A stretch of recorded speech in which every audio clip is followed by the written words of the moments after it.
Hello and thank you for joining us for this week's track guide for Daily Race B. I'm JB Racing and I'm here in association with Kireth eSports to give you this guide around Lago Maggiore. We're in the Group 4 cars this week for 4 laps, and once again the Mazda Atenza is definitely the best car to be in. There has been an update this morning which has given some interesting little changes. So the first one that I've really noticed is that the brake pressure has been changed on all the cars, so you'll find the car stops a lot more quickly now. We're not talking about a dramatic change in where you brake, but you definitely can change your braking markers a little bit, push them a little bit further, and that will be the good way to maximise your time around this track, which we'll point out as we go around. And there has also been a bit of a change to how you can choose your car at the start of the race as well. So I'm going to cut to a screen here and I'll show you what I mean by that. So what you can do is go into the main menu and load sport mode as normal. There is a bit of a glitch at the moment where the driving etiquette video starts playing at the beginning here, but if you just press the back button once, then it gets rid of it and you can go in and select your daily race.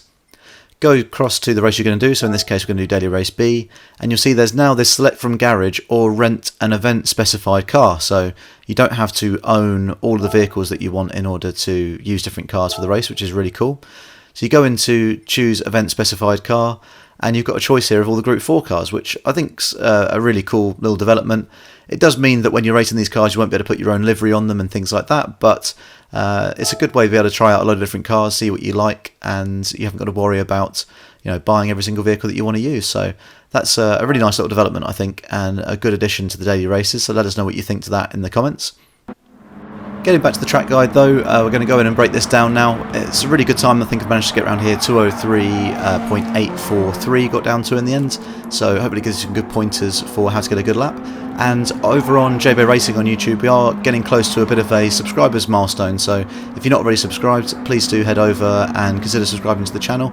I'm aiming to get to 1,000 by the end of the year, and we've just broken 400, so rapidly approaching 500 mark, and it would be great to have your help with getting to that. So thanks very much if you are subscribed, and let's get into the video.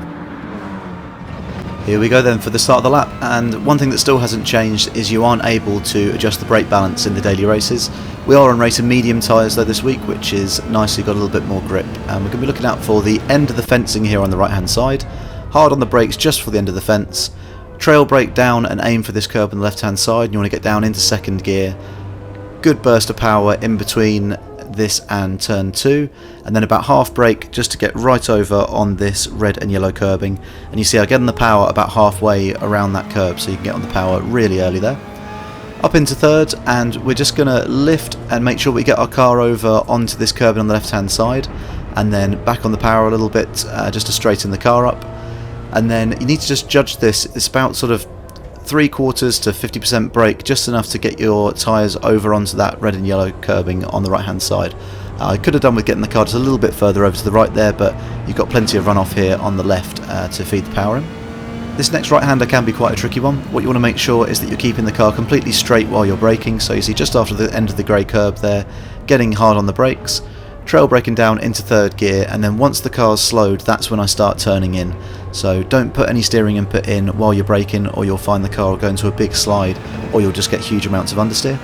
For this next corner they have taken away the tyre marks I used to use as a brake marker, so you need to just brake when you get onto this red and white curb about halfway along, and you're aiming to get your left tyres onto the next red and white curb on the left here. That's where you start feeding the power in third, rev the gear out, then up into fourth gear. You can cut this curb here as long as your left tyres stay on the red and white curb, and you can cut as much of this final curbing as you like. Rev fourth all the way out, so in this car you can rev fourth gear to about 120 to 122 miles an hour, so really rev that out to get the max of it, and then we are going to be up into fifth for the back straight. Now we're going to do something quite unusual this week. We're actually going to shift up into sixth gear, so just as you come over the crest here, go into sixth, and then we're getting on the brakes just after the 50 board, staying right out to the left here, trail brake down into third gear, get your car onto the curbing on the inside, and then that's where you start feeding the power in once you're on that curbing. This car rotates really nicely under acceleration, so if you ever feel like the car's not turning in enough, it's probably because you're staying on the brakes a bit too long and not using the accelerator, so try that if you're having that problem. Flat through this section, again holding fourth gear until you get right up to the end of the rev range, and then just before the 50 board here, getting on the brakes, into fourth initially, but then third gear to help turn the car in. You can give it a good burst of power to get out to the curbing on the left hand side here, and then turn in and start aiming for the curb on your right, and just use a little dab of brake to come in, but you can feed the power in again as soon as you're on that curb, and you want to be quite aggressive on the acceleration coming out there because it's important for your run down to the final corner.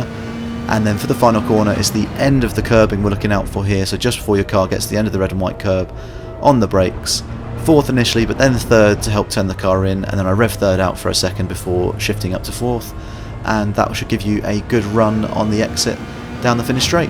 So I was on a 203.848. I managed to get that all the way down to a 203.843 with that lap, so I hope that gives you some good tips how to get a good lap. Thanks very much for watching the video. Do like if you've enjoyed and consider subscribing, and we're going to let the lap play out now in full speed. Good luck with your qualifying.